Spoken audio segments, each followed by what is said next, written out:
Good afternoon and welcome back to the 2025 or 2026 Valentine Invite at Estes Field here on the campus of Central Methodist University. It is time for our second 7-inning doubleheader of day 2 of this invitational as CMU takes their home field. They take the field again on home turf to face Dakota State, who looks to respond after a gut-wrenching loss in Game 1 to Columbia College. Trojans facing a second consecutive top 25 NAIA opponent. They barely missed their chances in Game 1. If you joined us, they had a 1-0 deficit that they turned around and took a 2-1 lead, but then lost 2-3 at the end.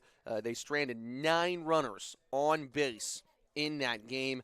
Had a little trouble up and down the lineup. Time to take a look at your starters as we take a look at the field for Central Methodist, who is playing in their second game of the Valentine Invitational.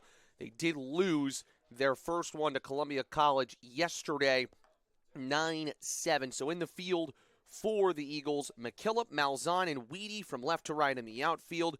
You've got Daniel Rios at third.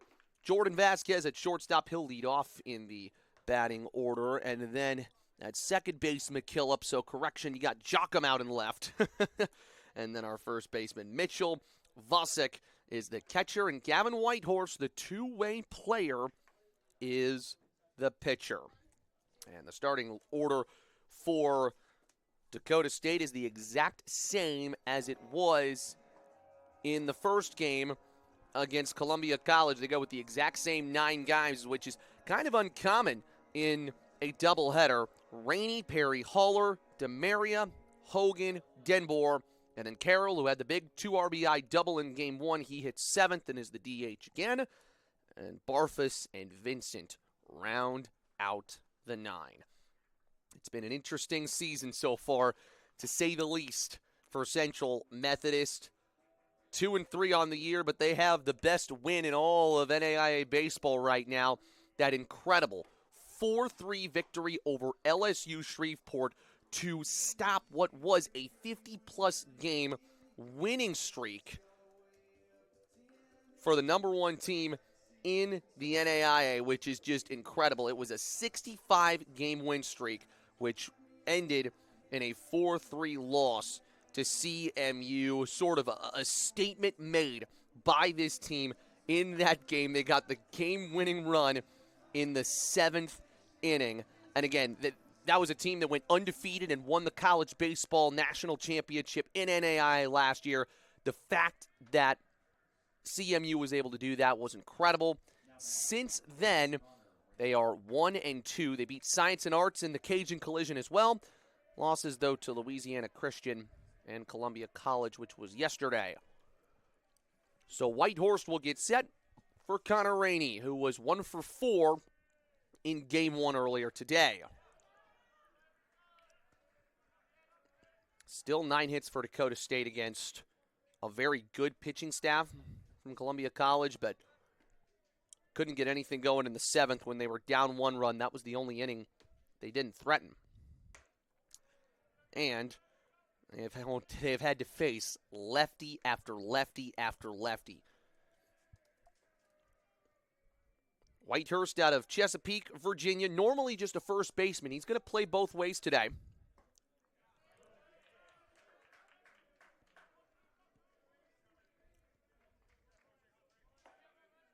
He did pitch against Texas A&M Texarkana in a 10-3 loss. That was the season opener for the Eagles. Gave up 5 runs, but only 2 of them earned. Walked 4, struck out 5. So you've got some good, some not so good in Whitehurst's first start. And by the way, he did not pitch at all last season, and he played 44 games. So this is the first time he's two-weighing a little bit. Rainey takes in, count full to start us out.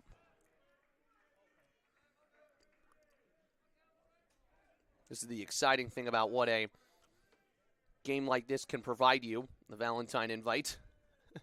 Got a team from Missouri, a team from South Dakota squaring off. That doesn't happen in the regular season very often. And Rainey takes a walk. And by the way, that is not an easy ride from Fayette to Dakota State, which again is in Madison, South Dakota. That's a 7-hour drive. Pretty much got to go west to Kansas City and take I-29 as far as you can take it. And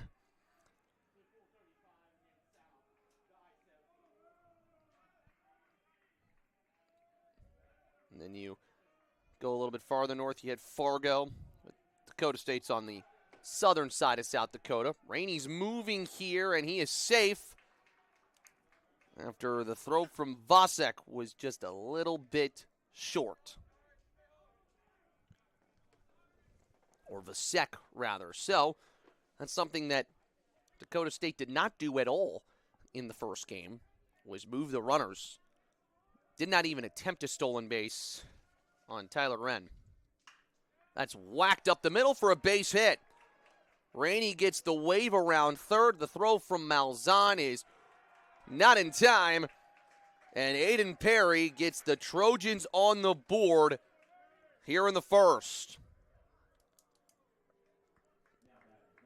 It took them 5 innings to take their chances in game one. They're not wasting any time here in game two.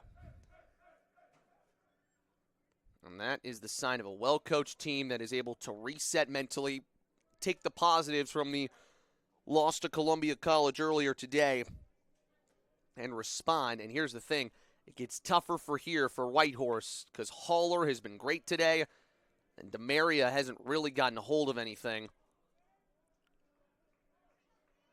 And he can tend to swing and swing hard.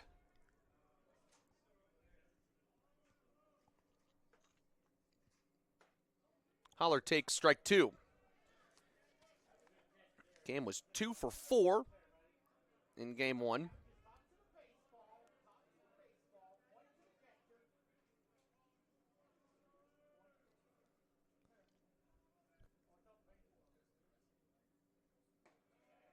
Listed low and inside for ball one.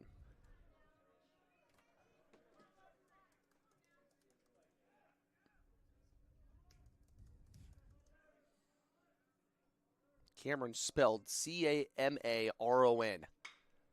Base hit left field for Haller. His third hit of the doubleheader. And the first 3 have reached for Dakota State. And there's still nobody out here in the first.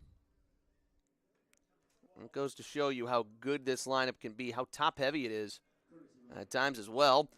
And Haller's hit streak to start the season has extended to 6. So now DeMaria should be even more confident given what his teammates have already done today. And it's up to Whitehurst to reset. He only gave up 4 hits against Texas A&M, Texarkana back last weekend. But I believe they've got Teets out there once again as a courtesy runner for Haller, who does his job.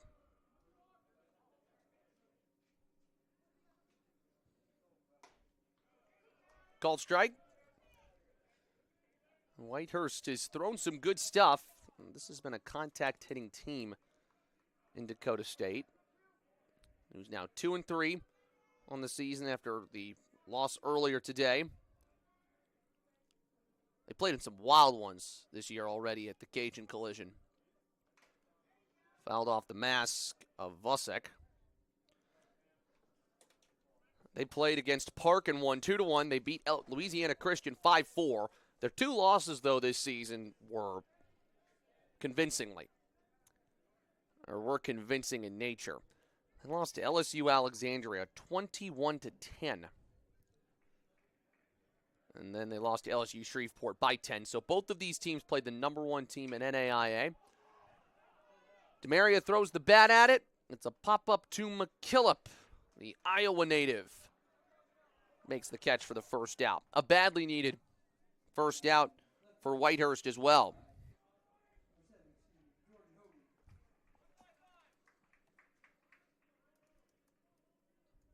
So now George Hogan's turn to take aim.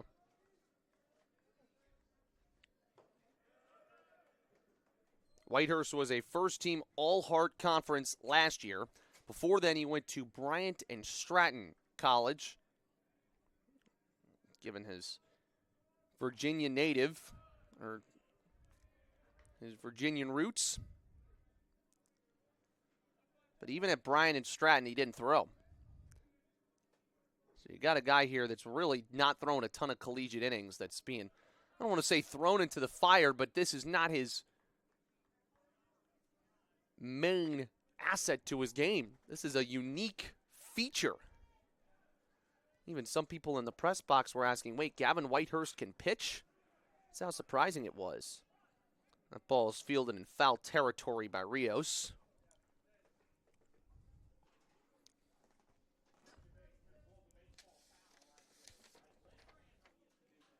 But even then, you look at the pitching staff here for Central Methodist, and they really only have one designated left-handed pitcher on the staff, and that's Javier Chico from Puerto Rico. So if you need another lefty, put Whitehurst in there.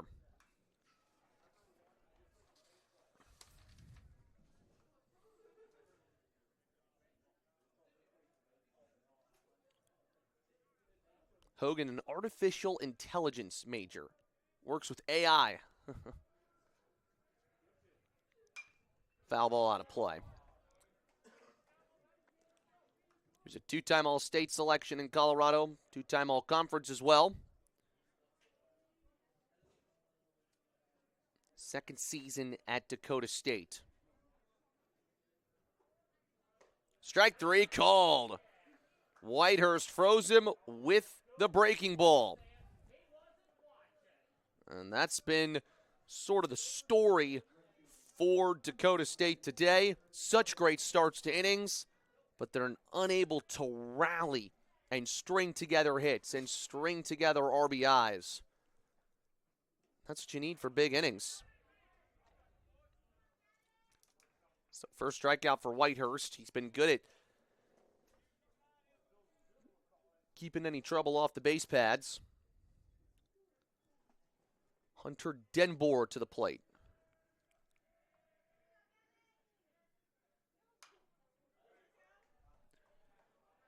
Sioux Falls, South Dakota native, went to Sioux Falls O'Gorman High School. Only got in 3 times last season, so the fact that he has started every single game this year shows that there's a lot of more faith put into him by Darion Hardy. You could tell today that both the CMU and Columbia College pitchers have attacked the outer half of the plate on these right-hand hitters.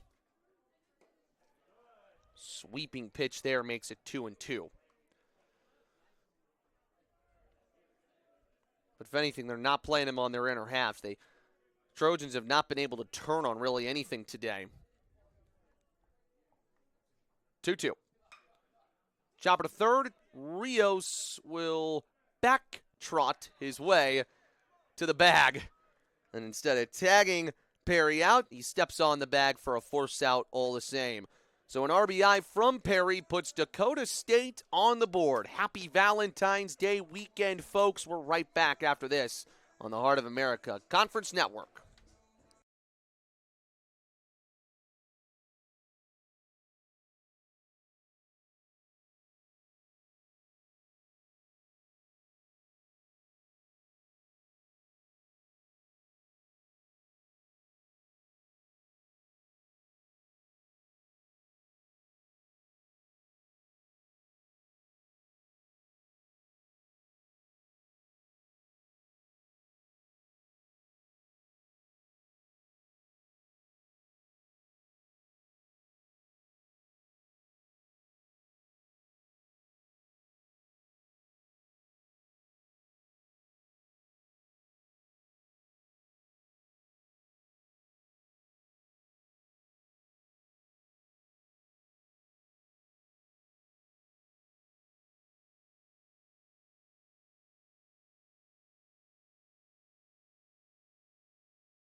So the starting lineup for Central Methodist, it's Jordan Vasquez, the pitcher.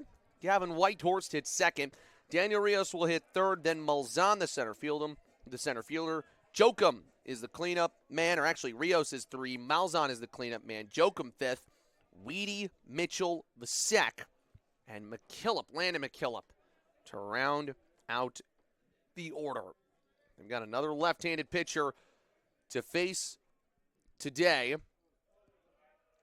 and that is Trayton Kolar for Dakota State. Got a lot of velocity, very good in getting off the mound. And his pitching's run up and in.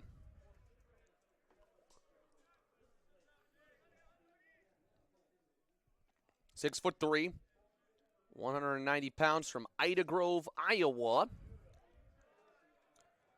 Two-time all-conference selection at OABCIG High School. And he played and pitched against LSU Shreveport as Vasquez grounds one to short. Deep in the hole was Vincent, and he made a great play. Great pick by DeMaria on a hop. It took a lot for Vincent to fire it over there, but he got Vasquez by a quarter of a step. Same infield and outfield for Dakota State as game one. These are all the same guys. The only change is the pitcher, Kolar. Holler will catch a second straight game. As there's a liner to the second baseman, Perry. And Whitehurst is sent straight back to the bench on a line out. DeMaria at first, Vincent short, Hogan at third. Barfus, Rainey, Denbor to the outfield.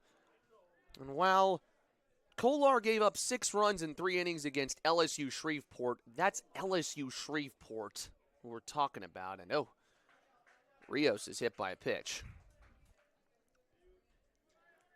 You get the fast and furious vibes from Kolar. He's throwing a lot of fastballs, and he's not taking a ton of time in terms of throwing his pitches. Everybody's got to be ready to swing at first sight.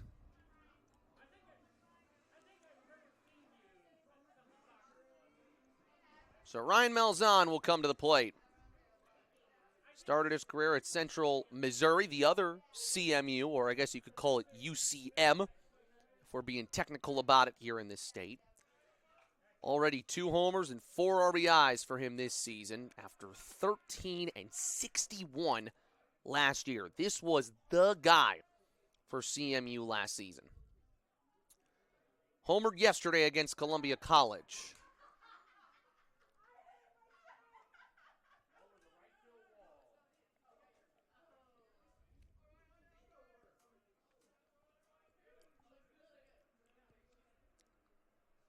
Runners moving here, and that one's dribbled to third. Hogan, the throw over, and because Rios stole, they couldn't get the force out at second, but they get the force out at first anyways. So the Eagles strand a runner. Good, efficient, effective inning for Trayton Kolar. 1-0 to the Trojans after 1 here on the Heart of America Conference Network.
So Rylan Carroll had the big hit in Game 1 for Dakota State. Now he digs in to start his appearance in Game 2 against a Central Methodist team under Nate Breland that is just a completely new look, almost, from last season. Breland coming into his 12th year. His standards have been exceptionally high for this program, which is why they're a top 25 team. The demands, high caliber, and the fact that he brought in such a big transfer portal class, a bunch of newcomers, and still this team has high expectations and is nationally acclaimed, is impressive.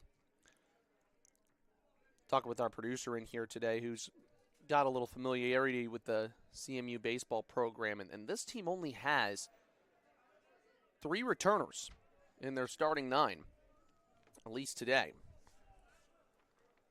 That's Malzahn in center, Weedy in right, and Whitehurst, the pitcher. That's it. That's roped to second, blocked by McKillop. The throw to first is behind the line, but it was backed up, and it did not go out of play. So Carroll is safe. What do we want to consider that here in the booth? Hit or error? I think we're going to go hit. That was hit pretty hard. We might have to check the official scoring on that play.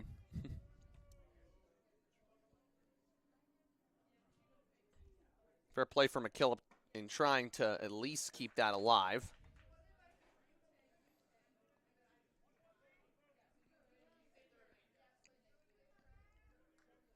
They go E5, or pardon me, E4 on that. So official scoring has an error on McKillop. That's the first error we've seen at day 2 at the Valentine Invite. Worth noting that there's still 2 more days of action here this weekend from Fayette. Dakota State's going to play a doubleheader tomorrow. Likely a cold, rainy day. And a doubleheader against Madonna, which is the only team in the invite yet to play. And then Madonna will face Columbia College and CMU on Sunday. Strike 3, swinging for Barfus. And that's the second strikeout for Whitehurst today. Again, the same guy that was telling me about the amount of retention on CMU's team this year was also telling me he is shocked that Gavin Whitehurst is on the mound right now. Not an element of the game that people knew that he possessed. Chris Vincent takes strike 1. I wonder if any of the Dakota State players know that this guy doesn't pitch very often.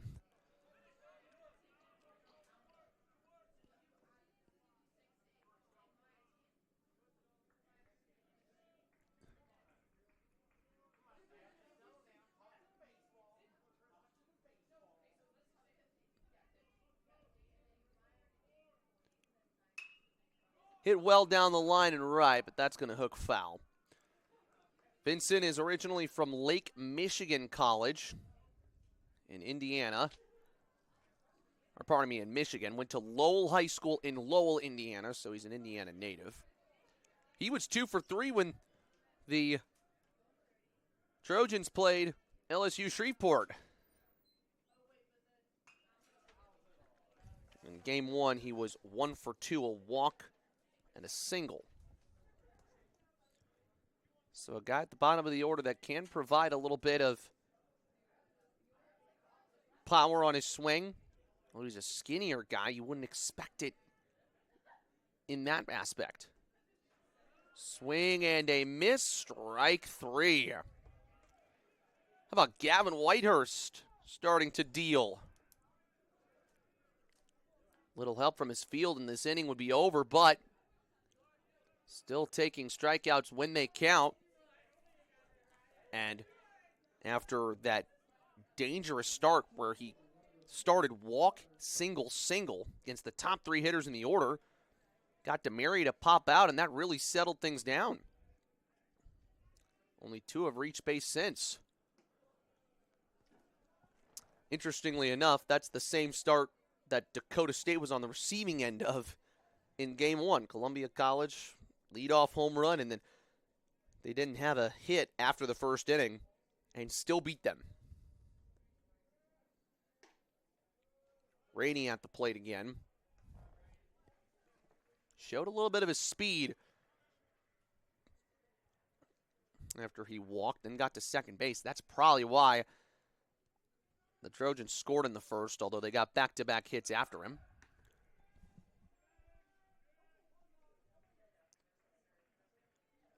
He had 13 stolen bases last year.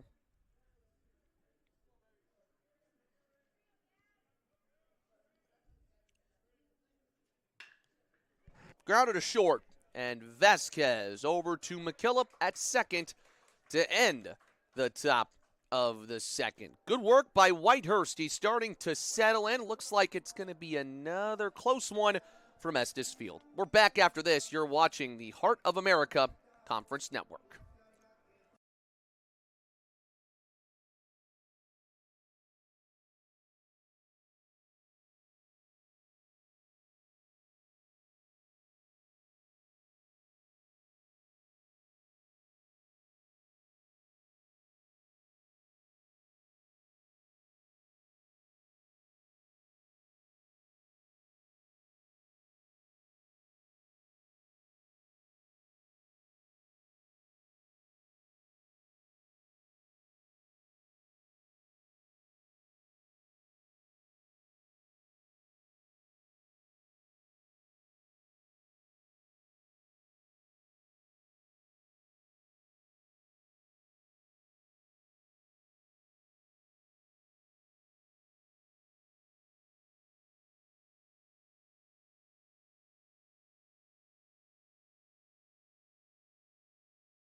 So Simon J.J. Yoakum will lead off the bottom of the second for CMU, looking for their first win on this new field and new turf this season. A new group of new players trying to set the tone.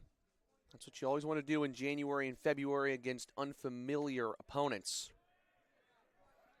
But so far, Trayton Kolar has looked good with his stuff.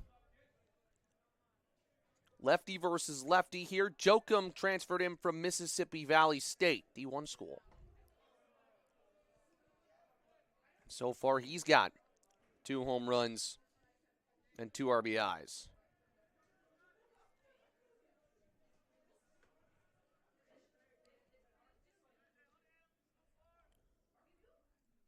Swing and a miss. And Jokum is down to 2-2. This is a CMU team who had 3 home runs against Columbia College yesterday. And it looks like that hit the ground first. And Darion Hardy thought that might have been strike 3. Going to go chat with the home plate umpire to double check. May go talk to his field umpire to see if there's anything different. I think that's what Hardy called the conference for. If it hit the ground, then Jokum gets another chance after chasing the breaking ball. If it did not, he is out.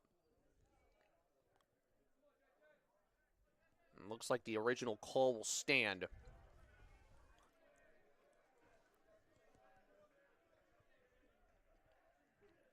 Which would have to mean he got some sort of contact on it.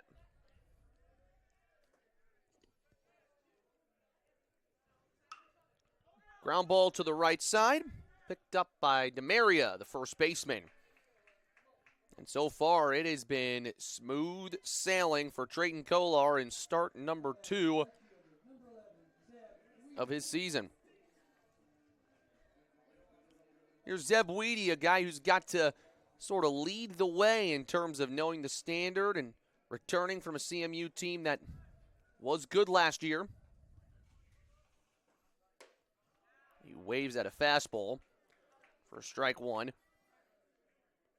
Team made it to the NAIA opening round. Won the Heart of America Conference Championship, but in the NAIA opening round, 0-2. Kind of went out of the national tournament with a whimper. Got to credit Dakota State for competing hard with two teams who have that sort of pedigree of playing in the national tournament. And that is a hit by pitch off the foot of Weedy.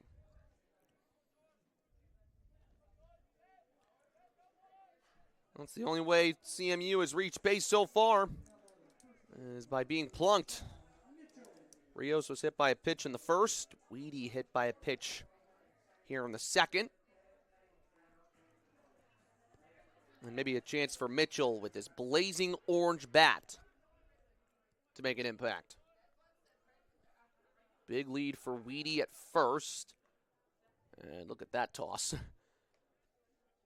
Kind of off your screen there, but that was a lob over to the first baseman on the pickoff attempt by Kolar.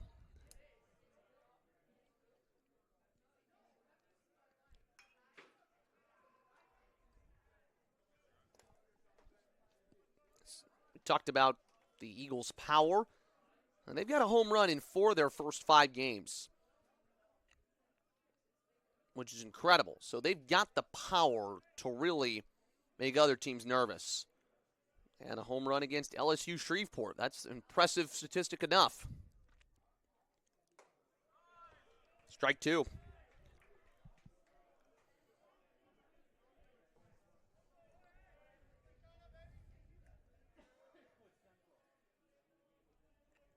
Mitchell hitting .364 to start the season. That is impressive. Check swing, throw back to first, not in time. The question is, did Mitchell go around? And they say no. I think they were so focused on the check back to first. And Dakota State's arguing that Mitchell went around on his swing. They say no. 0-2. Good pitch, but a smart pitch given that you're trying to get Mitchell to chase off the plate. Mitchell hit in 3 of his first 5 games, had his home run in the first game of the season. Swing and a miss. Kolar finishes him off with the heater. First strikeout today for Trayton. And you can see the velocity is bothering CMU a bit. They're just not able to catch up to that fastball when it is working. Right now he's on it. Stone Vasek takes ball 1 inside.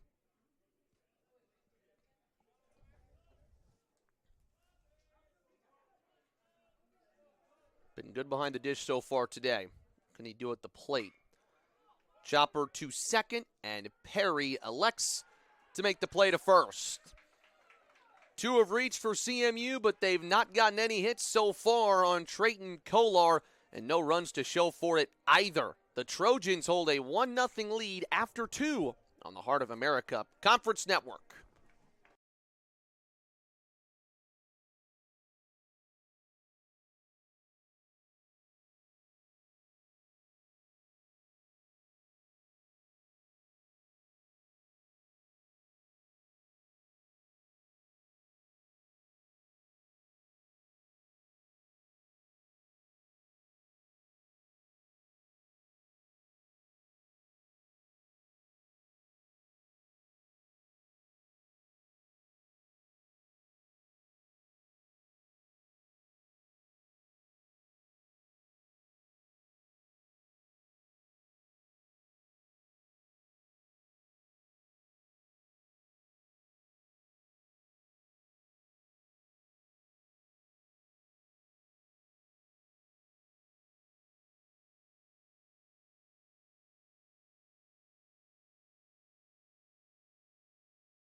So we got a little lefty love here today at the Valentine invite. Some Southpaws have been taking the mound. By the way, we hope that you and your family have a happy and safe Valentine's Day. Restaurants are going to get a little busier over the weekend. I mean, it's the first time in years that Valentine's Day has been on a Saturday. So you can almost turn it into a weekend this year. Landon McKillop hitting first. Swing and a miss. What a play.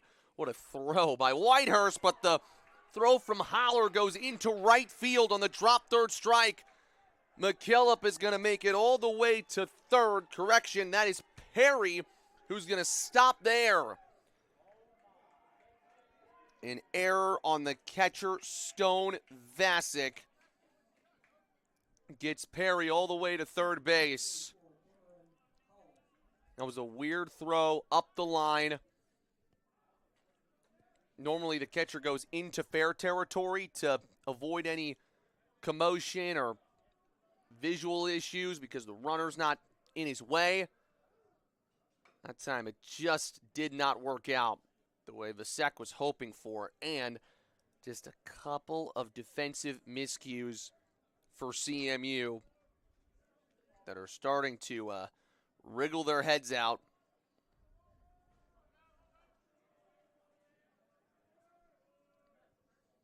They'd had just 3 errors coming into this game. That's a dribbler to first, picked up by Mitchell. It's a fair ball, and Holler is out. Well, normally with the ball in play, you give that run up. That's the best possible way to not give it up. And now, as a group, everybody just has to take a deep breath. That error was Vasek's second of the season. For a guy in Vasek that, again, transferred in, not easy.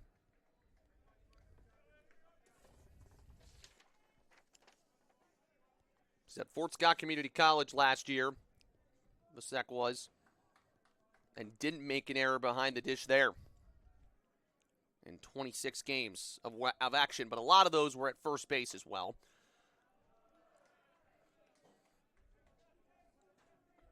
We really haven't seen DeMaria get truly after it today. Does that change? I'm sure that Trayton Kolar is in the dugout hoping for a little extra insurance and run support.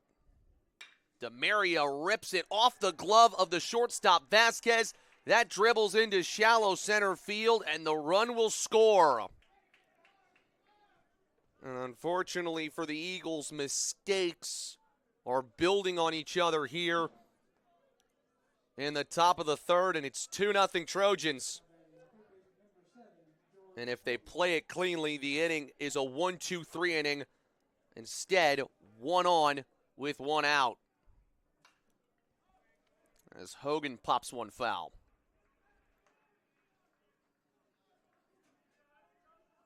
That was a simple mistake, turned into a tough play, into another tough play. Even the out unassisted for Mitchell at first, he kind of had a little trouble collecting that ball when it came into play and stepping on the bag assuredly. Sometimes one play breaks the confidence of a group. You got to battle back. And I tell you what, Vasek is doing that right now. Behind the dish. Excellent effort to block away a couple of these Whitehurst pitches.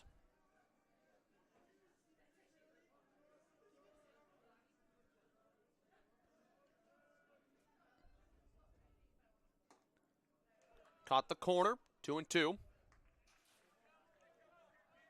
Once again, you're into damage control mode here.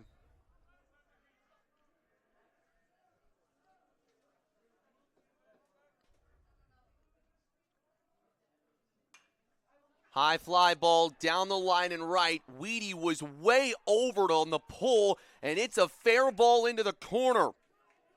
DeMaria is going to stop at third. It's a little bloop double for George Hogan. And there are runners at 2nd and 3rd. So there are 3 errors on the game by CMU, and right there, Zeb Weedy was playing way closer to the left side of the field. He was closer to the flagpole out there and right, and that meant a hit down the line was the perfect spot to put it. And now this is the real opportunity for Dakota State to take advantage. Denbour, who grounded out in a fielder's choice to Rios. Count moves to 1-1. Doesn't look to be any action so far in the CMU bullpen.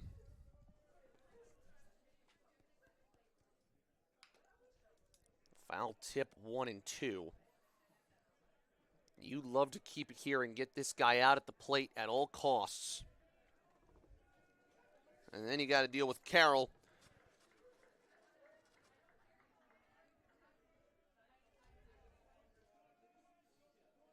Denbour was 1 for 3 in game 1.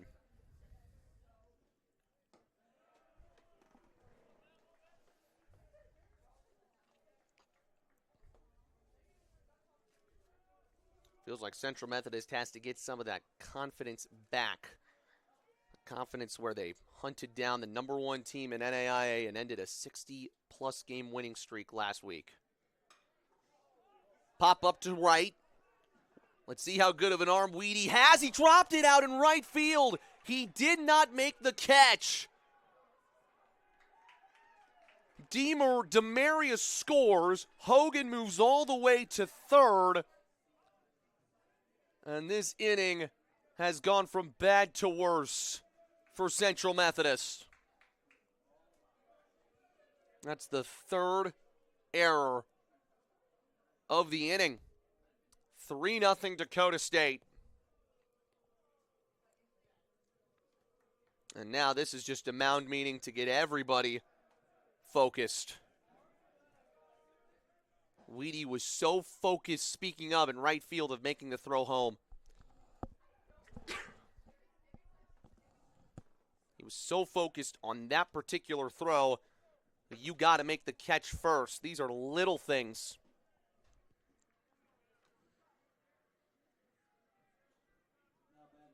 And in a 7-inning game, you cannot afford to compound your mistakes.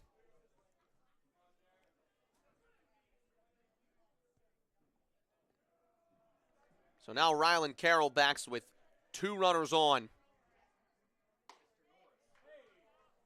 And if you were to get a hit here, I mean, that makes it 5-0, and then the Eagles are really chasing this game.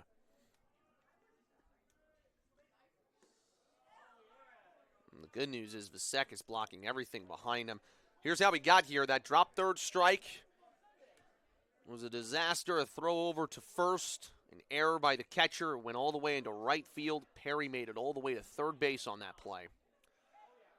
And after that, the one and only out so far, Mitchell making a good play at first, and then a error off the glove of the shortstop Vasquez. A double by Hogan down the right field line. And an error on a routine fly ball for Zeb Weedy. That's the only time this season that something like that is going to happen to him. Guarantee it. Also goes to show you that it is February. And everybody's still getting their senses under them.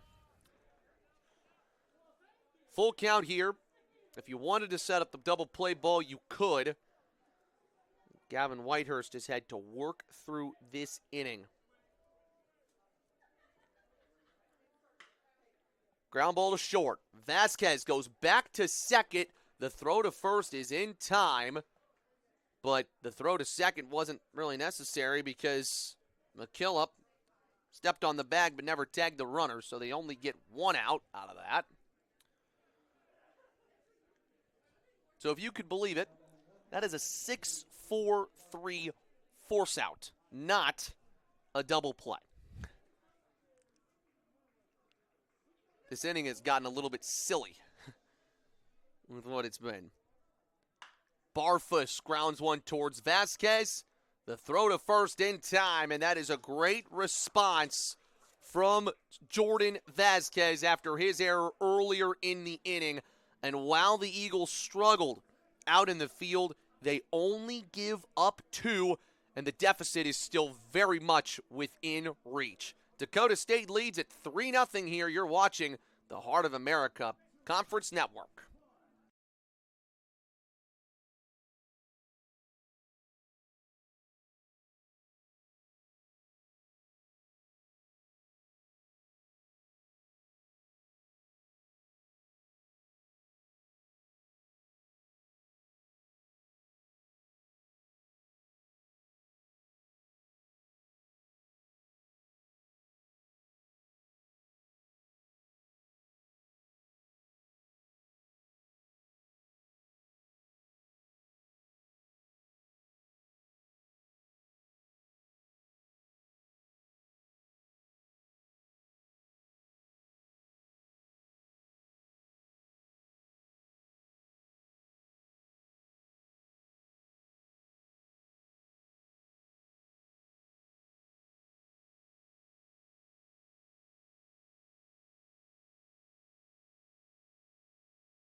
Well, I have a feeling the Eagles are really happy to have the helmets on and the bats swinging after that top of the third inning where nothing seemed to go right for them, and that's sometimes how baseball goes.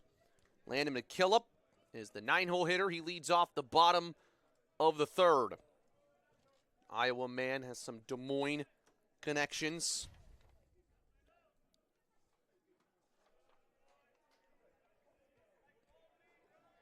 Originally from McCook Community College. Again, one of these many new faces for Eagle fans to get used to.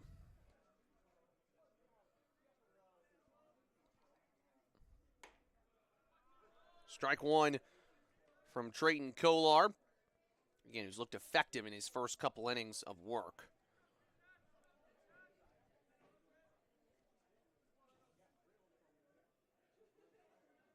Had a 9 ERA in 2024, but a 5.40 ERA last year, mostly out of the bullpen. In 18 1/3 innings pitched.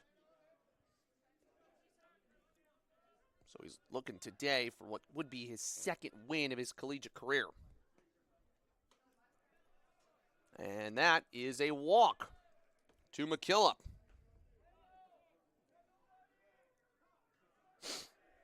Central Methodist is still looking for its first hit of the game, but they still have been able to get guys on base. Vasquez to the plate.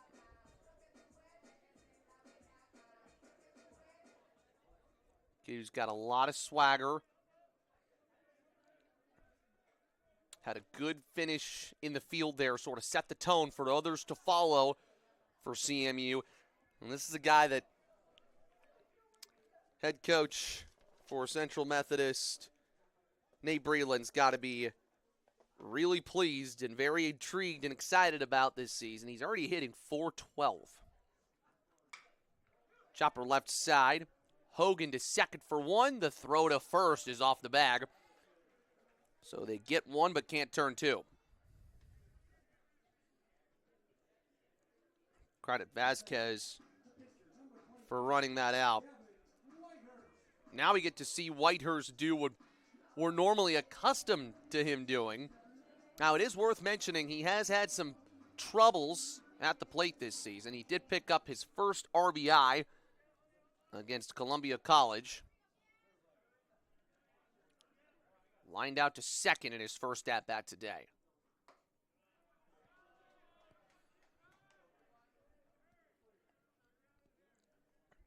If you're Central Methodist, you're looking for just that little spark that they haven't quite gotten today.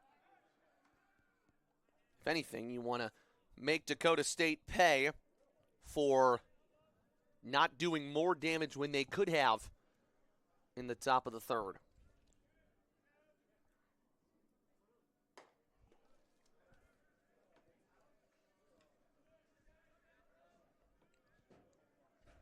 You also got to consider from a CMU perspective, the Columbia College game was, quote unquote, the big game. It's okay to have that mentality. As Whitehurst fouls it away. This one was sort of in the rearview mirror. I didn't think about this one that much. CMU was down 6-0 after the second inning yesterday. Came back to tie it at 6-6, but Columbia College got 3 runs in the ninth, which was just enough to see them through.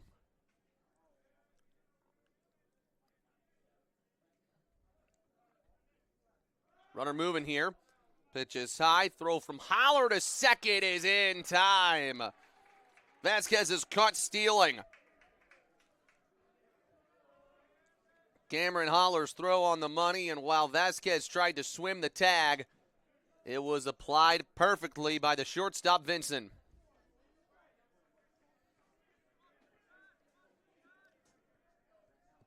That is good catcher play.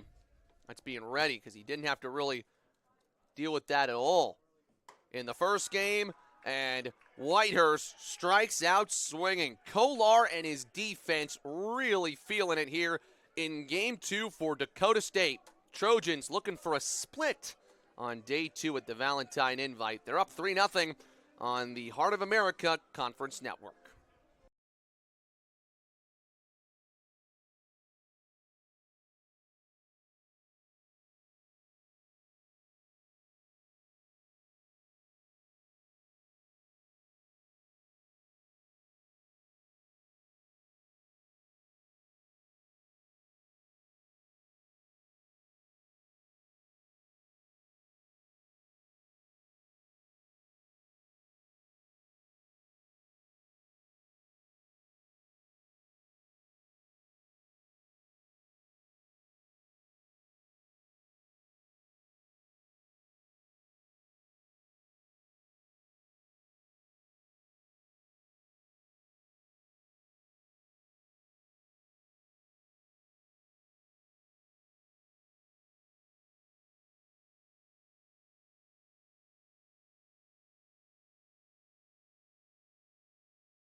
So here in the third, the Eagles will look to respond from a very cagey second inning.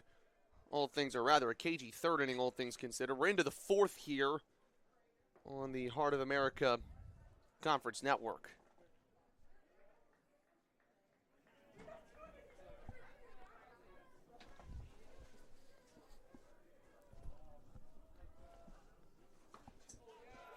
Vincent to the plate. He takes a strike.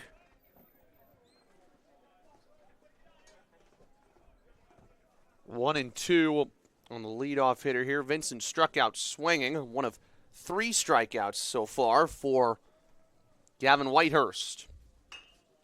That's a chopper towards the second base bag. On the run, McKillop. Great play.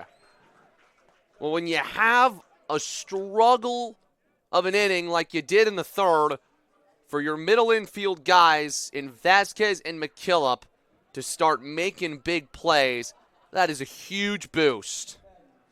One of the best plays that McKillop has made so far this season. So back to the top and Rainey. Now it's all about what CMU can do with their bats.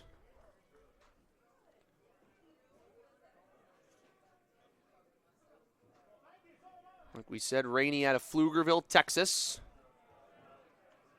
He's one of the older guys on this team, senior.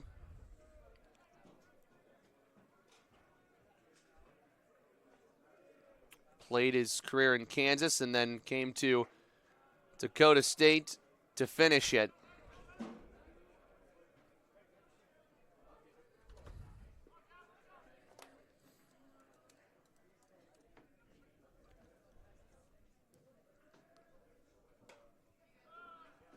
Strike called.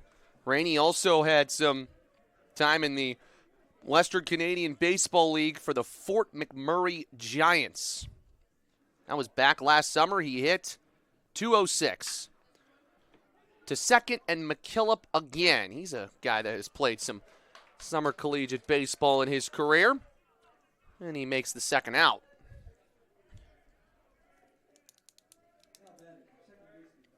Haven't seen a lot of 1, 2, 3 innings from either team today.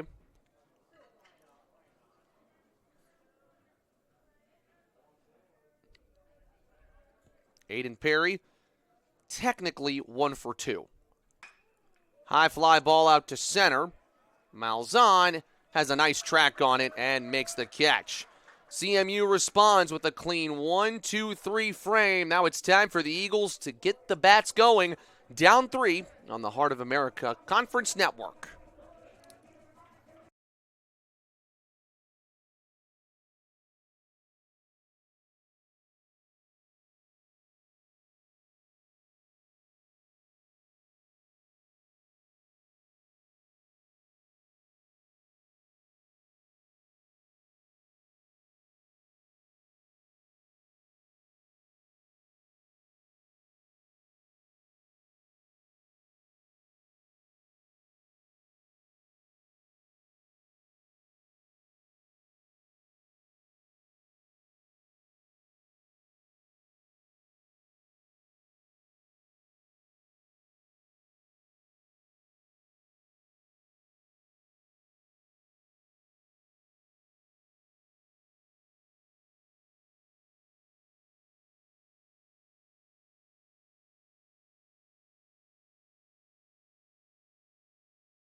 So Trayton Kolar has been a tough nut for Central Methodist to crack so far.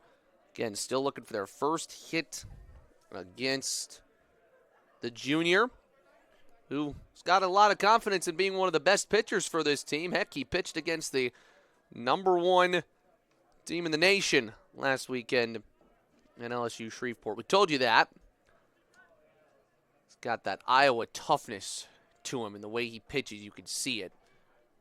Great athleticism as well, and he shows it right there, making a great catch on the comebacker, and the toss to first retires Rios. Not every college baseball player can do that. I mean, that is a heck of a snag. The reaction on that is phenomenal. If anything, you're just trying to finish your pitch to recover and just throw your glove up there. He looked like he was all over that. Malzahn chops one just foul. You know, it's interesting with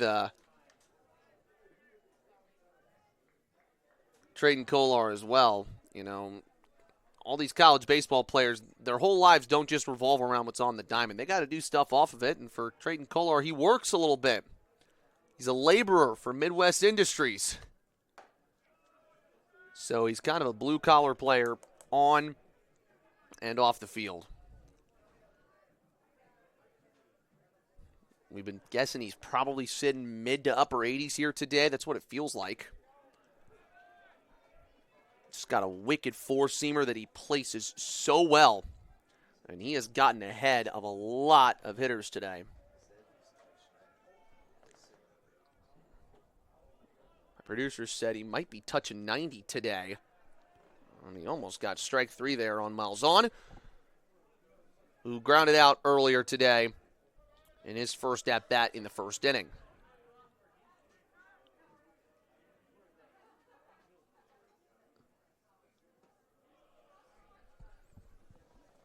J.J. Jokum is to follow.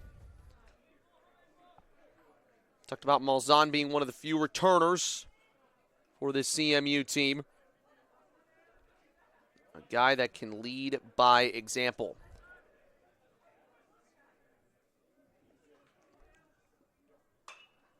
Rope towards first. Nice catch by DeMaria, or DeMaria rather, and he steps on the bag. Everybody from Dakota State is flashing the leather here in this second game. This team is underratedly good on the defensive end. Talk about Holler behind the dish, throwing people out and catching them stealing. The comebacker, great play by Kolar. And then some other great plays in game one as well. That's a towering shot from Jokum out to right, down the line, back to the track, to the wall. It is gone. And J.J. Jokum gets CMU on the board in day two of the Valentine Invite. The Eagle power showing off again. The 8th home run of the season for CMU. And Jokum now has a team-leading 3 bombs this season. That thing was crushed off the bat. And that one's fouled away by Weedy. They just needed some sort of spark to get them going. Off the bat, you knew it was going to go a long ways up. You didn't know how far out it would go. We told you in game one, wind is pushing out just a little bit. May have given it the extra oomph it needed to sail over the wall. 3 home runs, 3 RBIs on the season. So Jokum now has 3 solo home runs. And he's got 2 of them in the last 3 games. Weedy takes inside. That's also the one and only hit today for Central Methodist. It's that solo shot.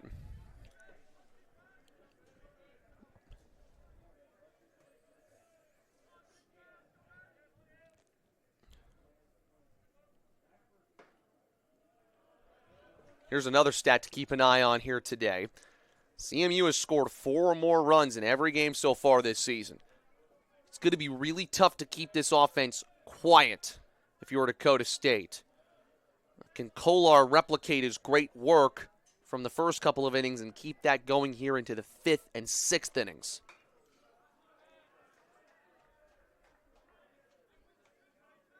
It's not quite certain.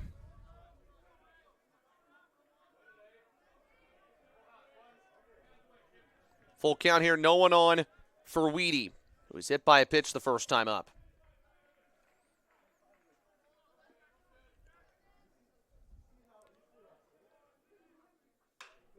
That's a high fly ball to center. That will stay in the ballpark comfortably for Rainey to make the catch. So damage done by the Eagles in the bottom of the 4th as Jokum goes yard for the 3rd time already this season. 3-1 Trojans, you're watching the Heart of America Conference Network.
So Holler to lead off the 5th for Dakota State.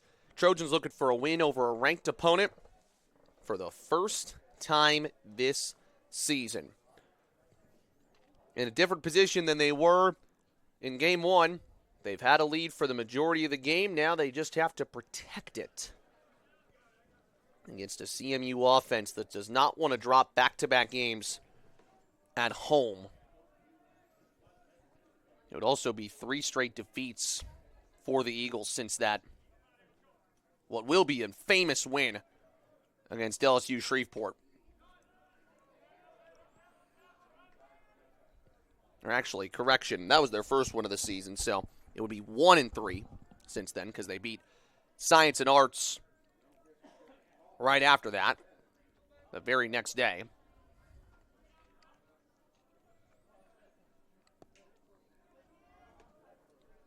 One ball, 2 strikes.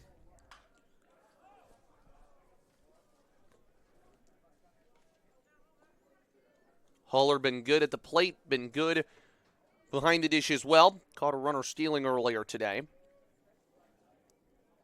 Had a base hit back in the first. Since then, only 1 hit for Dakota State. And you feel like one more big inning from the Trojans may, and that's a key word, may, just get them over the line. Ground ball right side. Good play by McKillop. The throw in time. He punched that one over towards the gap, and McKillop raced to make up the speed, and he made a great play throwing Holler out.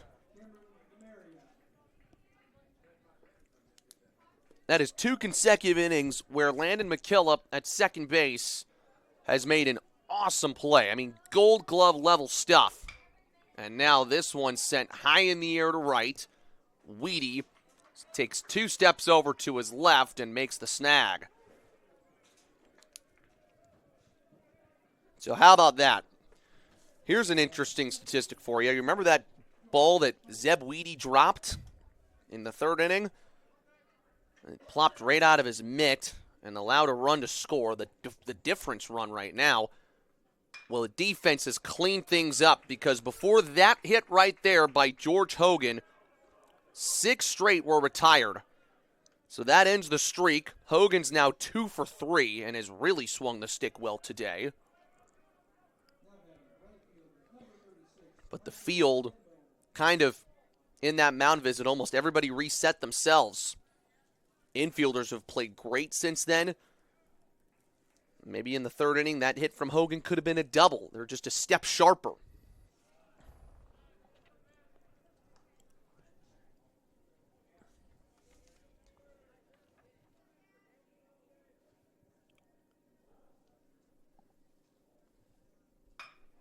This one's a chopper towards the left side. Backhand snag by Vasquez.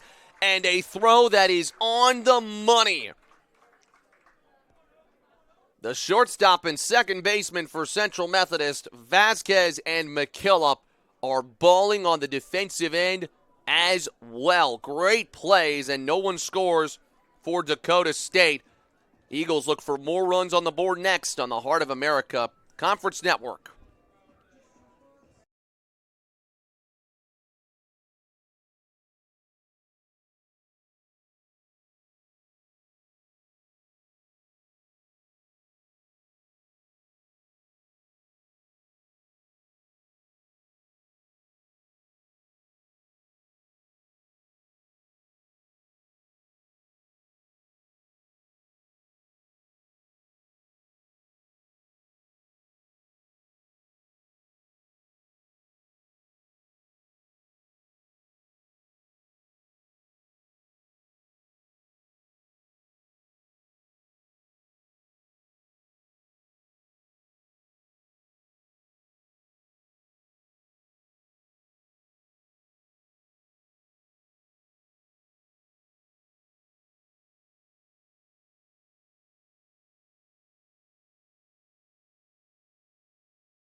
Getting down the stretch here of our second game of our doubleheader.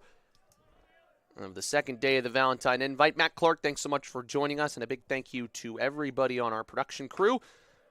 And Rachel Moore, our supervisor, for making all of our work today possible. And a great crowd as well here in Fayette to watch these games. Early parts of the season, but games matter all the same heading into postseason.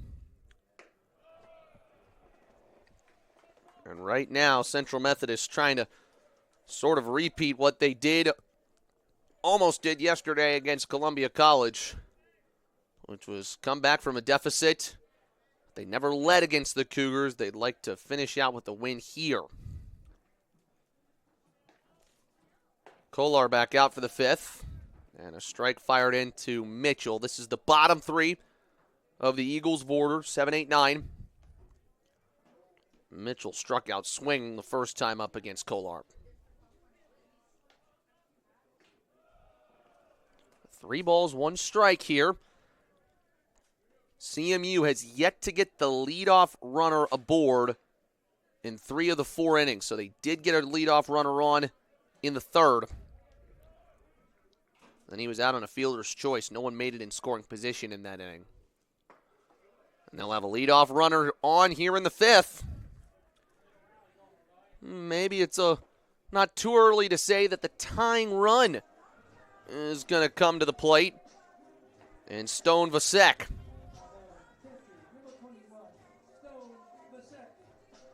And already 2 arms in the bullpen for Dakota State starting to play catch. Both right-handed pitchers. So that may change the setup. But right now, this is Kolar's to work with. If he finishes through this inning with the lead, he'd be in line for the win. And you can see there him just taking a little bit of time. I think he was looking into his hat.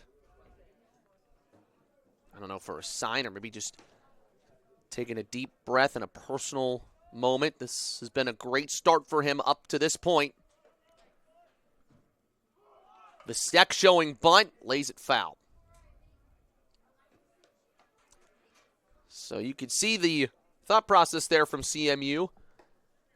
They are not playing for 2 here. They're looking to get 1 run across. And take advantage of anything else that may follow.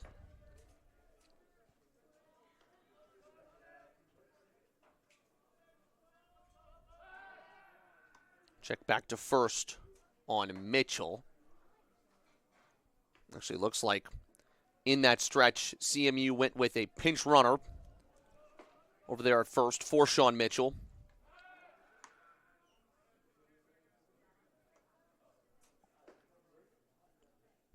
For Kolar last year, the only time he went more than 3 was a 7-inning start against Dakota Wesleyan. He struck out 10. This feels a lot like that start in a sense.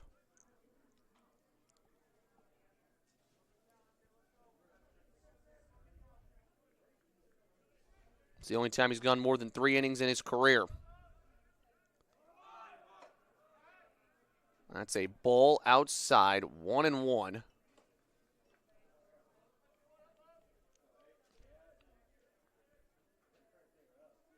Trojans are absolutely in bunt defense here.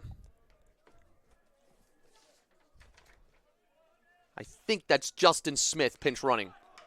Bunt is a pop-up. We saw this in Game 1. Kolar makes the catch. It was Dakota State who had a disastrous pop-up bunt attempt in the first game. And now they're on the right side of a pop-up bunt this time. And now, Nate Breland will make a change in the batter's box. McKillop will be pinch hit for here by Joshua Smith, the junior out of Detroit, the Faulkner transfer.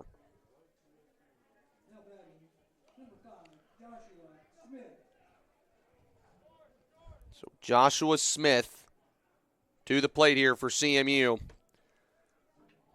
Good catch, by the way, by Kolar. He didn't want anybody else to have that pop-up bunt. Normally, your first baseman can read the ball better, but Kolar's kind of take it over on the mound. Taking ownership of everything. Ball low here to Joshua Smith. This is also interesting because CMU hasn't gone to their bench a ton this season. And McKillop played a great defensive game as well. Smith takes in.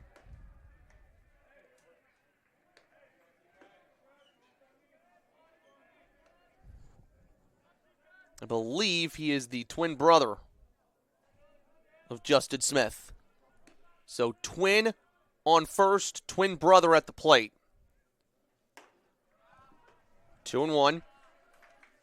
Ain't that got to be something? Neither twin brother started, but both twin brothers are in a critical part of this game. Good block by Holler behind. Both of these guys played at different colleges, though, in their past. Joshua Smith was at Faulkner. Justin was at Gaston.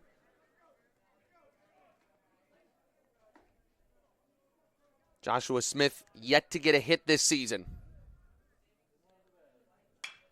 Chopper right side. Perry has it. Toss to second. One. Throw to first. Not in time. So one twin does not make it, but the other survives and keeps the inning alive as Dakota State narrowly misses a potential inning-ending double play. They actually turned that pretty impressively. Just not quick enough. And now you got to go back to the top and deal with Jordan Vasquez. Vasquez grounded out to short in the first. Grounded out on a fielder's choice in the third. Got caught stealing in that as well, so he reached on a fielder's choice.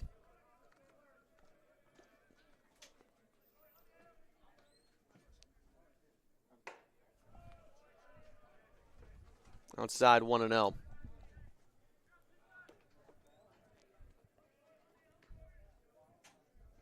Vasquez 5 hits in his last 8 at-bats coming into today. Check back to first. A wild throw from Holler moves into right field. So Joshua Smith will move to second base. That is the first error for Dakota State. So both catchers have had their hands on errors today. But sometimes when you have a situation like that and you're trying to force some chaos on the base pads by taking a little bit larger of a lead, something like that happens. DeMaria tried to throw one hand out there to make that play. And it ends up being a walk to Vasquez in the end. So now tying run on. Go-ahead run is at the plate. And wouldn't this be a story for Gavin Whitehurst? He has put together a pretty good start on the mound. A guy that really didn't pitch that much in his collegiate career up to this season. Is looking to put his team in front at the plate. That's a pitch that is bounced off the turf. Both runners move up 90 feet. And Trayton Kolar is facing some trouble here in the fifth.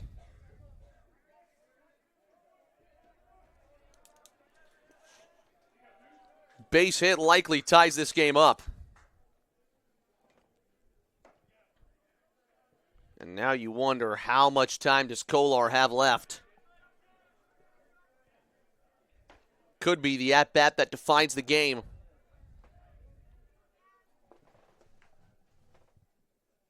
Good pitch to answer. 1-1. Whitehurst 0 for 2 with a lineout and a strikeout. Just 3 hits for him so far this season. 1-2. What's been the most impressive about Kolar today is his fastball. After throwing that breaking ball, does he go back to his most trusted stuff to get out of the toughest jam he's faced in this start?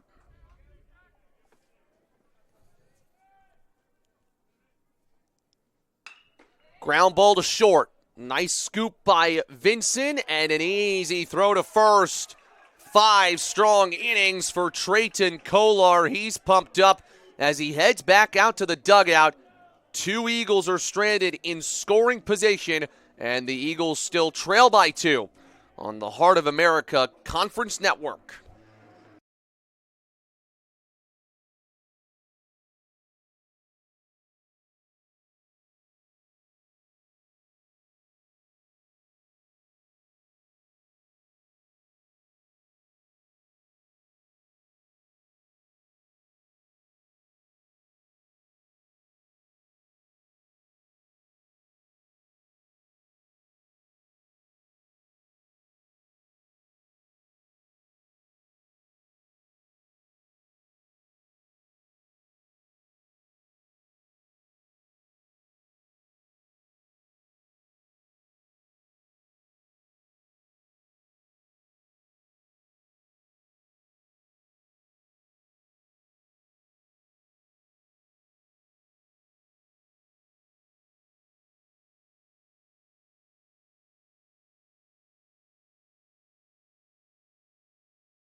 So Alexander Griekowitz will be the new pitcher for Central Methodist, as it appears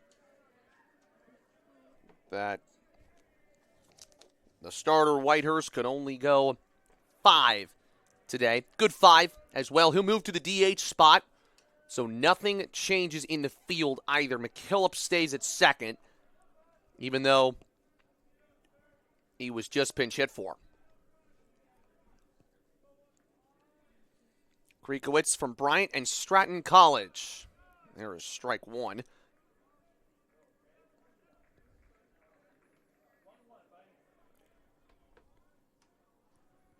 He'll face Carroll, Barfus, and Vinson here in this inning. Carroll had the big 2 RBI double in Game 1. Nothing much here in Game 2. And that is a slow roller to short. Nice charge by Vasquez to make the play. Well, CMU only has 6 outs to work with on the offensive end. And you just wonder if their defense had been as sharp as it's been in these last couple of innings. Like that play right there from Vasquez. This is maybe a 1-1 or a 2-1 game. The Eagles gave up 2 unearned runs in a disastrous top of the third where they had 3 errors. A couple of them were a little bit tough. One hard hit ball off a glove, but some simple plays. A throw to first on a drop third strike went wary, and then a routine pop fly was mishandled out in right field by Zeb Weedy. And unfortunately, in 7-inning doubleheaders, that's the kind of stuff that can win or lose you a game.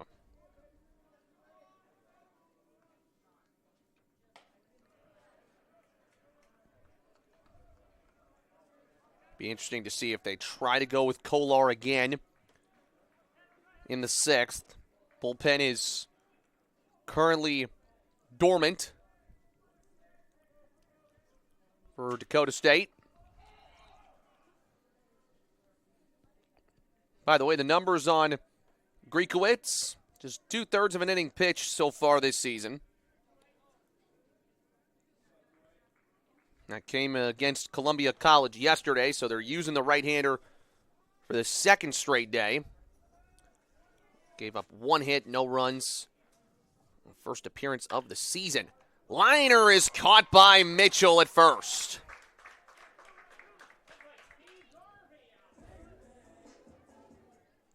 Boy, have they been sharp since that mound visit back in the 3rd inning. Nothing has gotten past this CMU defense. You got to have some quick reactions. Look over there towards your right. Oh. And first basemen are not the most flexible. Sometimes. They're not like your center fielder who's going to be able to dive and make an unbelievable catch out in center field. And if you react a millisecond late, that's a base hit and maybe down the line for a double. We just told you that Dakota State didn't have an arm working. Now they do. They had this guy working last inning. I think it's Carter Dosher, redshirt sophomore from Sioux Falls, that's currently throwing.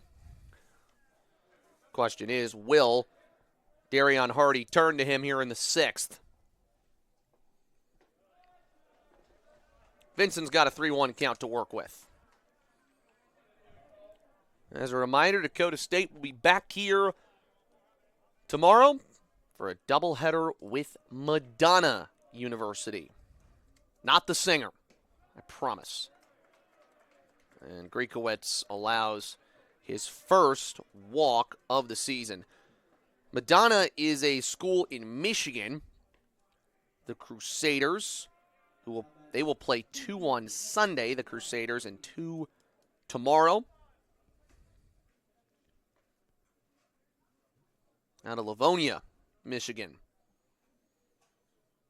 And before Griekowitz prepares to face Connor Rainey, a mound visit between him and the catcher Vasek. Offense has been hard to come by today. Just 9 combined runs in 12 combined innings for these two teams, and Columbia College, who again picked up that big 3-2 win over Dakota State earlier today. Trojans gave them a run for their money. The Cougars, very experienced, took care of that game, but because Dakota State right their wrongs here. We told you at the very top of the day, back at noon, it is not often you get an opportunity to play 2 ranked opponents, 2 different ranked opponents, on the same day in the NAIA baseball world. Dakota State has that. 1-1 count to Rainey.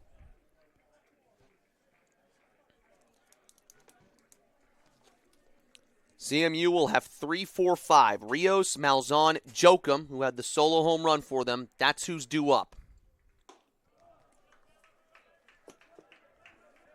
And if anything, right now, Dakota State is taking better at-bats. They've sometimes been quick to swing today, making Griekowitz throw strikes.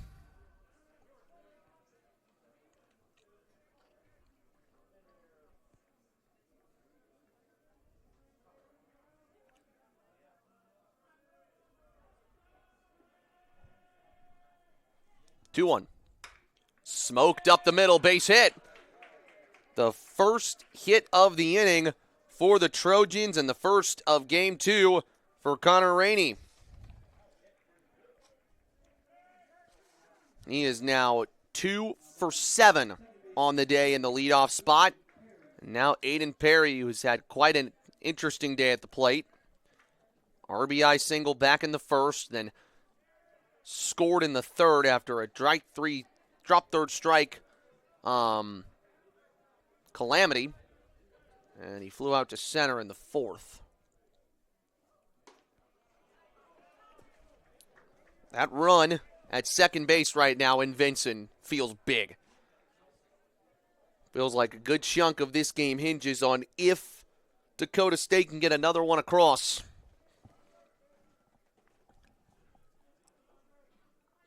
CMU has an arm working in their pen. Good pitch. And he is ahead 0-2.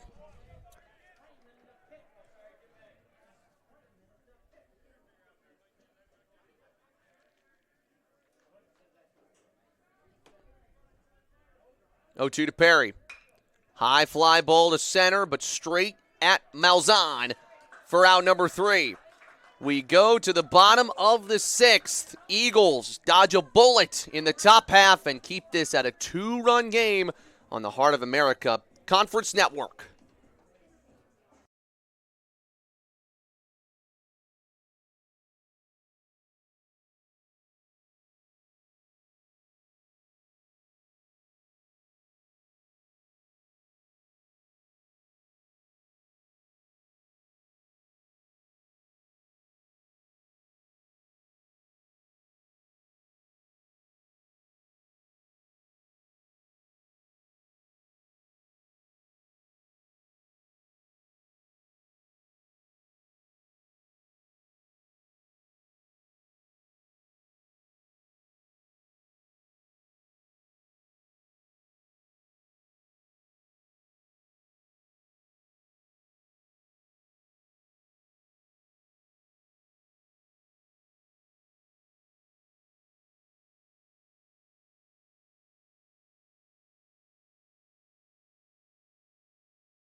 Daniel Rios leads off the bottom of the 6th.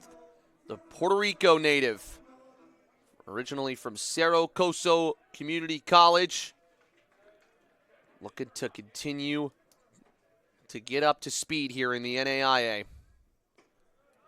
Swing and a miss. He got hit by a pitch in the first, unlucky in the fourth. A comebacker that came straight to Kolar, and he made a great play on it. But Rios is just 1 for 13 this season. Fouled into the mitt, strike 2. Also want to mention it is Dario Rios. Only 6 outs to work with. Trayton Kolar still mans the mound for Dakota State, giving the bullpen a lot of help.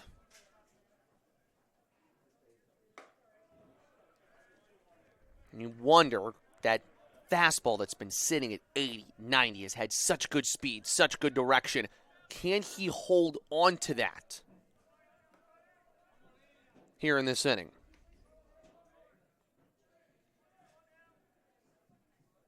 Hit by pitch on Rios. It hit his arm guard. That's just the start CMU was looking for in the bottom of the 6th, and that may be it for Kolar. You might as well protect him and keep him in line for the win, which, if they take him out now, that's exactly what he's got. Both starters today for Dakota State show really, really good stuff. Leidy was great in 4 1/3 innings pitched. Kolar arguably better for Dakota State in Game 2. He gives up 1 hit. That was the home run. He struck out 2, walked a couple. He did hit 3 batsmen, and he leaves 1 run on as the tying run will come to the plate for the new pitcher. And we'll tell you about him when we come back on the Heart of America Conference Network.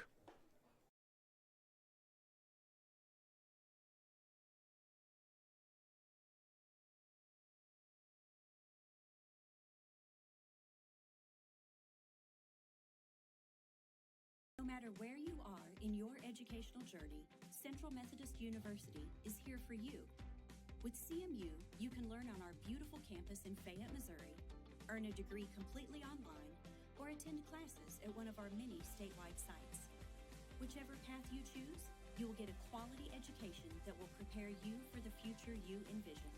Select one of our programs of distinction in music, biology, or nursing, or choose from more than 60 degree options offered at the undergraduate and graduate levels.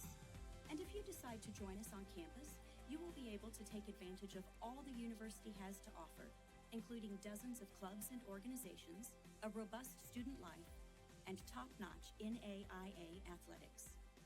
Discover what makes us different and how a degree from CMU can prepare you for the future. Discover Central Methodist University today. Austin Armstrong is the new pitcher for Dakota State. He has been warming quite a bit in the bullpen, and he is looking to protect the lead that Trayton Kolar built, and if so, would give Kolar his second win of his collegiate career. Excellent work from the junior. First hitter he faces is Brian Malzahn, who is 0 for 2. And there are still pitchers working in the pen for Dakota State just in case, but Armstrong has been warming up since the 4th. We thought it was number 22. Ended up being number 52. Kid from up in Great Falls, Montana. So he's a long ways away from home right now. He went to a school in North Dakota called Mary.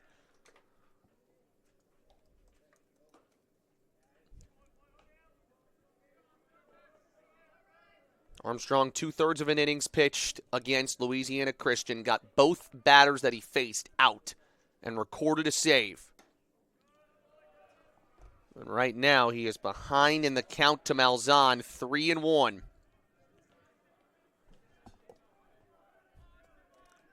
Hard to do it once in NAIA ball, hard to do it twice. Malzahn swings on 3-1. Hogan at third. The throw over is in time. And Armstrong gets bailed out with Malzahn swinging on a 3-1 count. And there's your first out of the inning. The consolation prize for the Eagles is that Rios moves to second.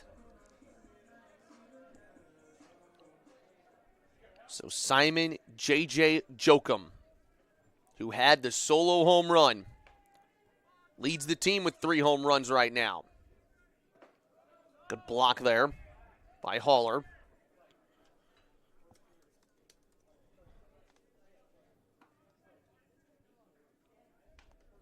Played for Mary up at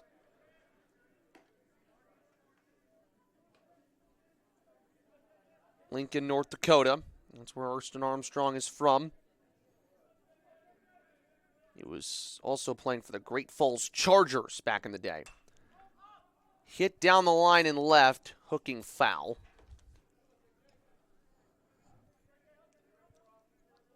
Jokum has done it once for CMU today. Can he do it again? That's the question. As this game starts to tighten up in terms of pressure.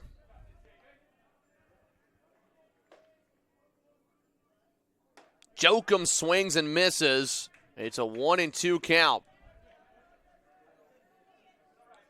He took a hack there. Came up empty. High fly ball down the line and right. This ball will get down and one-hop the wall.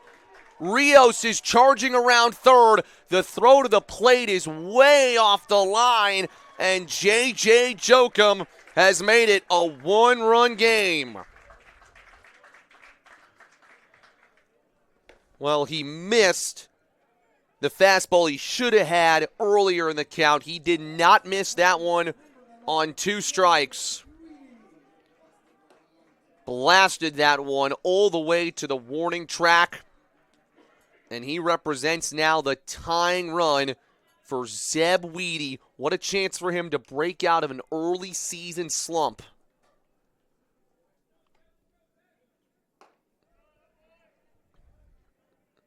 And it feels like the pressure is just getting to Armstrong a tad. Can't imagine what Trayton Kolar can be thinking right now. Such a great start. Will it be enough?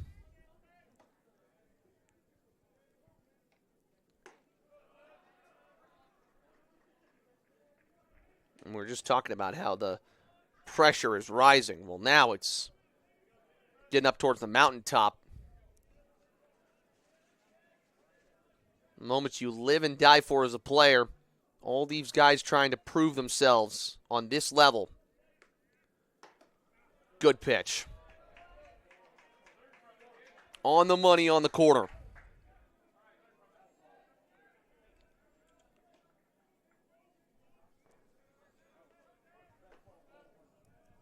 Weedy hit by a pitch, also flew out to center.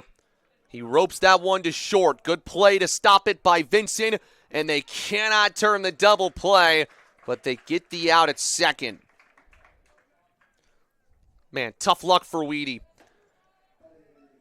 Good contact, pure contact, but right to an infielder. So he will replace Jokum at second. Will CMU have a better opportunity than this to tie it? Sean Mitchell with 2 outs in the bottom of the 6th.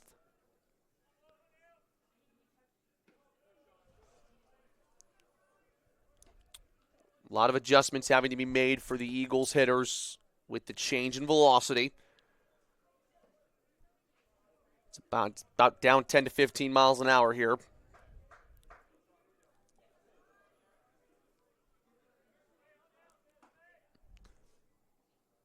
Armstrong's pitch, there's the quick speed.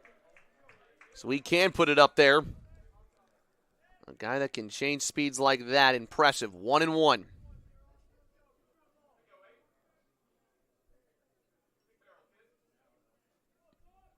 Mitchell smokes one to left, and it's a catch on a knee by Barfus for out number 3. That was hit so hard, but right into the mitt of an outfielder. Sometimes that's just how your day goes. Eagles do get a run back, though, from J.J. Jokum's RBI single. Armstrong, though, holds the lead for Dakota State, and it's a 1-run game headed into the 7th on the Heart of America Conference Network.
So it's the exact same score as we had in Game 1 of our doubleheader between Dakota State and Columbia College.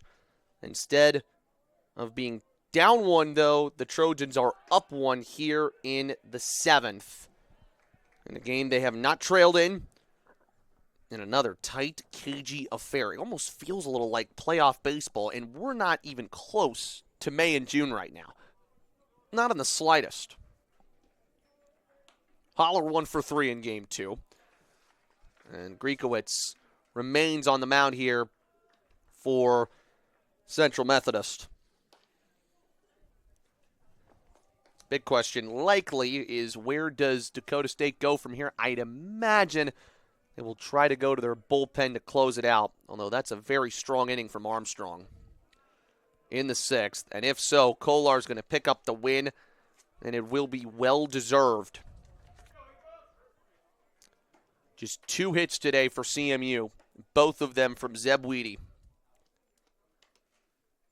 And it looks like Haller is going to go to his coach after that last swing, Coach Hardy. Maybe just to talk this approach out? You hope that he's not injured. Normally a hitter doesn't want to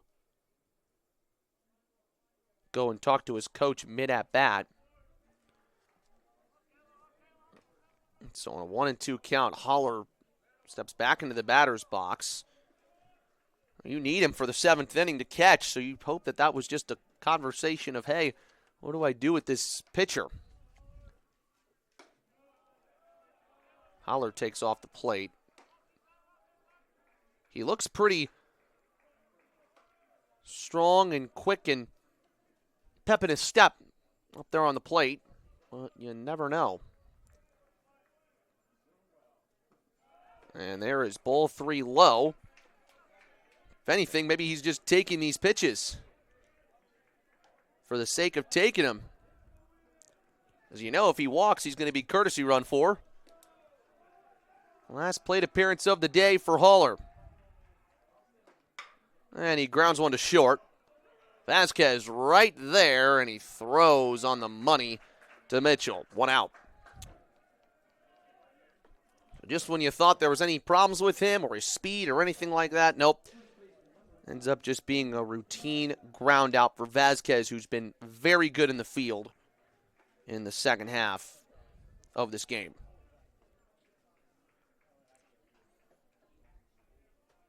Demaria's turn.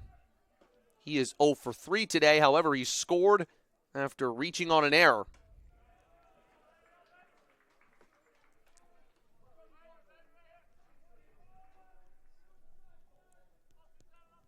Effective hitter, a lot of power to his game. Just haven't seen it a ton today in Fayette. Good news for Dakota State is they've still got 2 games tomorrow. And what a win would do to boost their confidence here overnight. Demaria hacks at one and misses. 2-2. CMU's going to have 8-9-1 at the plate in the bottom of the 7th. Well, the question is, who do they hit in those spots?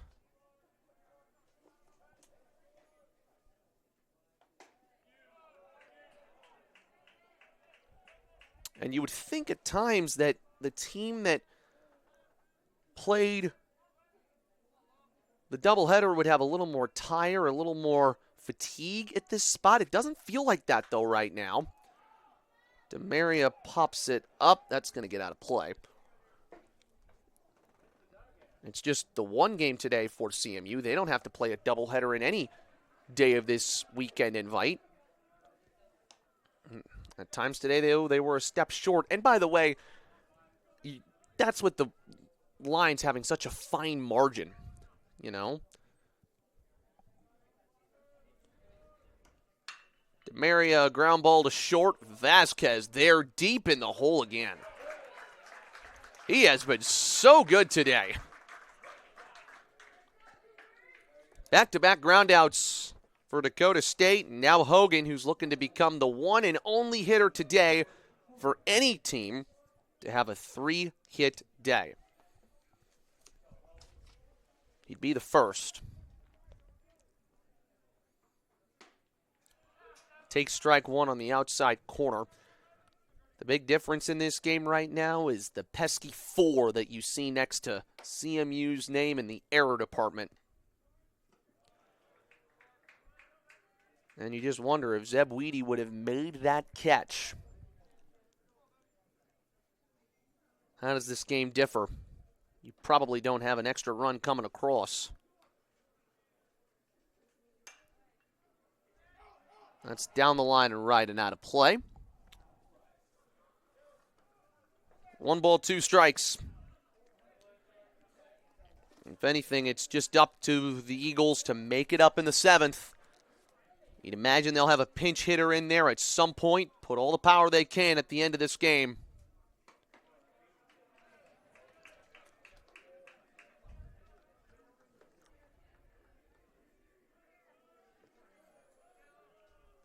Remarkably, Hogan with 3 hits today, yet to record an RBI. He's got his 4th hit right here. George Hogan has had the best day at the plate of anybody in day 2 of the Valentine invite. Maybe there's a little love in the air for him. He's gotten hits in different ways, placing balls in different spots. Some strong hits, some soft hits. Very capable and impressive hitter right in the middle of the order. And he is 3 for 4 here in game number 2.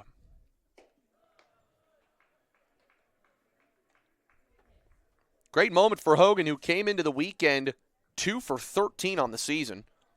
He has doubled his hit total, and then some.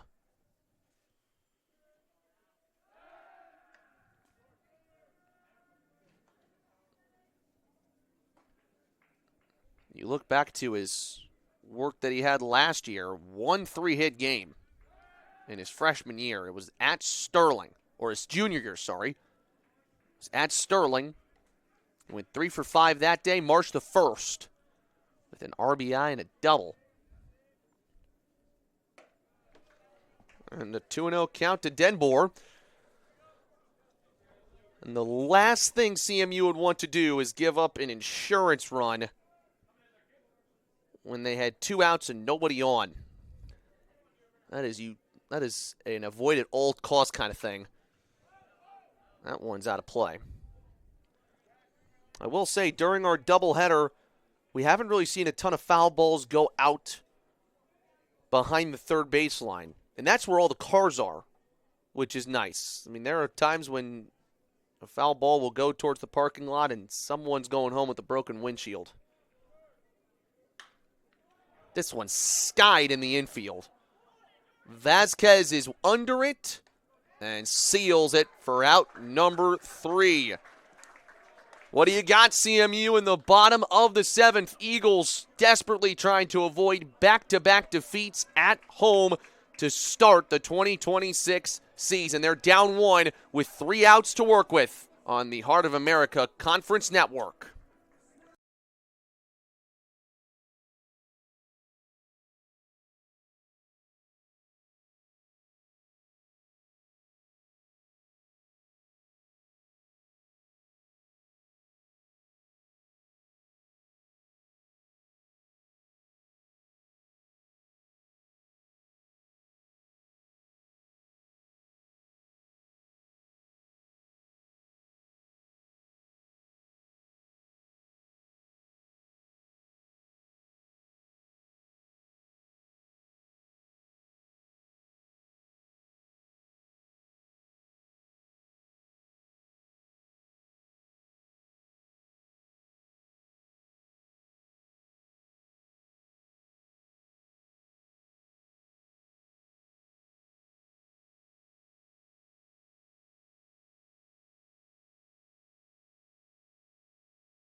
So CMU will go to their bench for a left-handed hitter in Jack Pruitt to begin the bottom of the 7th.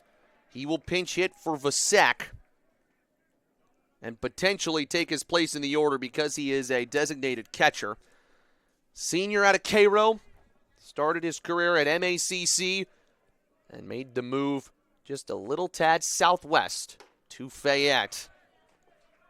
He swings and misses. Strike 2. They have got Austin Armstrong back out there at this point looking for a 6-out save, the right-hander.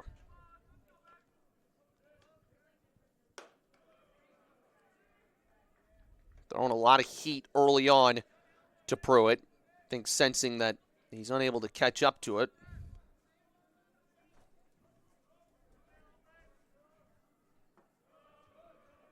And you can hear a little more energy coming from the CMU dugout as Pruitt takes ball 2.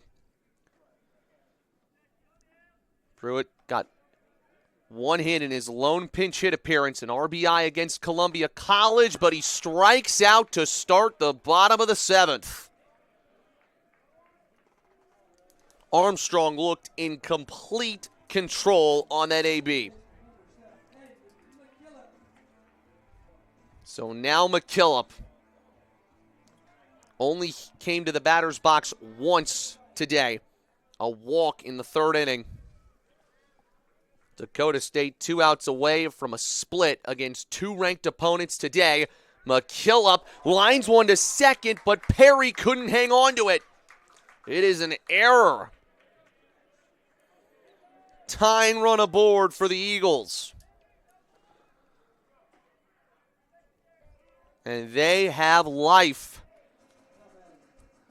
With how good the Dakota State defense has been, you thought Perry was going to have that one, but he was in between making a glove hand catch or a sidearm catch. It was one that was hard to deal with because it was right at his midsection. Not easy. And it ended up bouncing off of him to second base. So now Vasquez, such a great day in the field. Can he do something at the plate?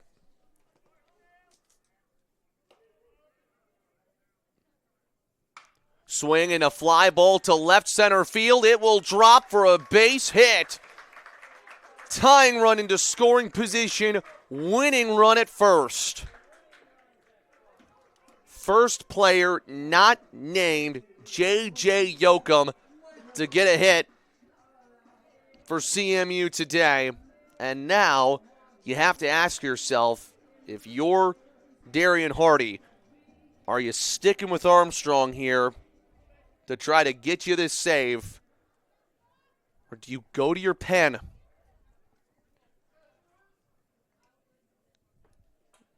CMU, like we said, has scored 4 or more runs in every game this year. They're looking to avoid a 3rd straight defeat. They had opportunities late in the game against Columbia College last night, but could not cash in. Can they cash in here?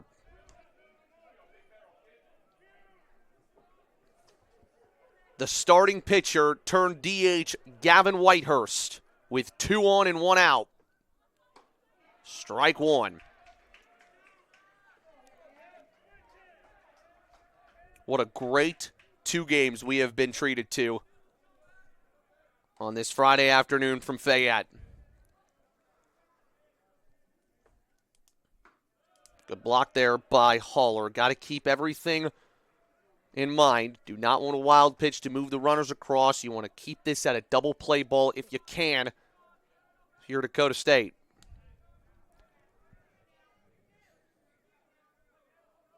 1-1. Just a tad high.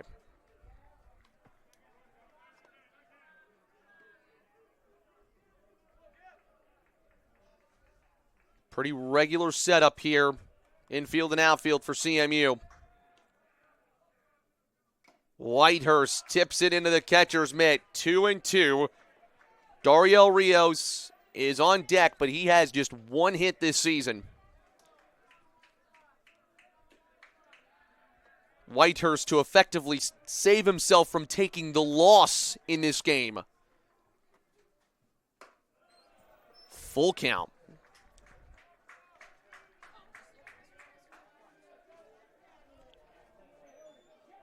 This is where things get nervy.